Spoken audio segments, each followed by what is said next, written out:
And now it's time for a look back at the week, and I'm joined by Perth's Lord Mayor Lisa Scavidi and Peter Kerr from the Fin Review. Welcome to you both. Thank you. Now, we've had some big appointments for this CHOGM meeting in Perth. Lisa, what is the Perth City Council doing to prepare for such a huge event?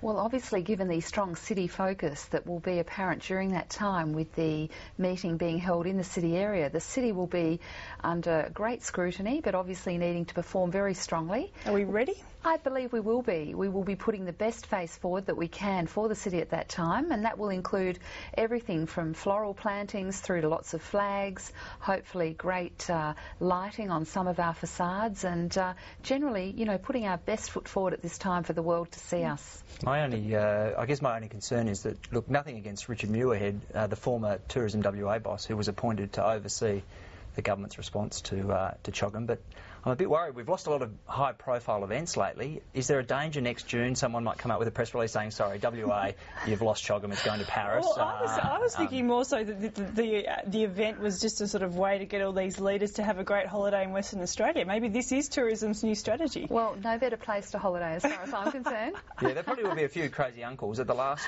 time CHOGM came to Australia, the Ugandan president was asked, there was a big focus on HIV at the time, and he was asked, you know, how are you dealing with it in your country? And he goes, oh, it's no problem because we don't have a homosexual population in Uganda. It's like, crazy uncle time. Yeah, that's one of those moments also where you look at the strange shirts.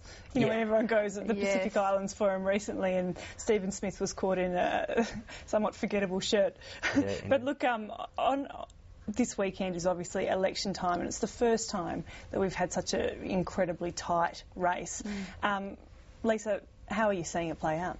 Well, you know, it just concerns me that it has been run in such a presidential style, and there hasn't really, in my opinion, been enough of a focus on the reminding the general public that they really need to look at who is their local member, and that at the end of the day they are voting for their local representative, and what is that person going to do for their local community. I think it's interesting you say that, because I think the major parties are keenly aware that ultimately it does come down to the marginal seats, and there's suggestions, you know, for example, that Tim Hammond in Swan, because he's got the #1 ballot, he may actually just get across the line simply because of that small fact. Kim Wilkie, it was believed in the last election, lost it just on that basis.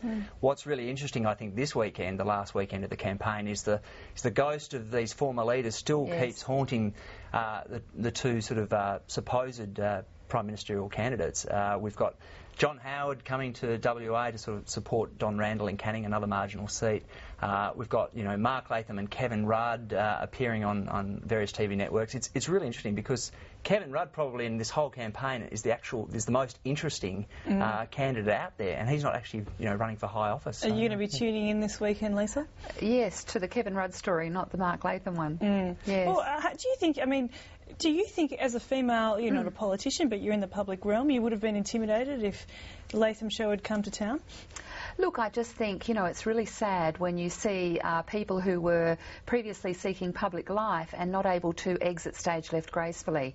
I just think he had his time. It didn't work out as he obviously wanted it to, but he really does need to move on and not spoil it for other people. Well, look, one last thing to leave you with. We saw Julie Bishop going to extremes to try to get a vote. Cane toads, what happened to kissing babies?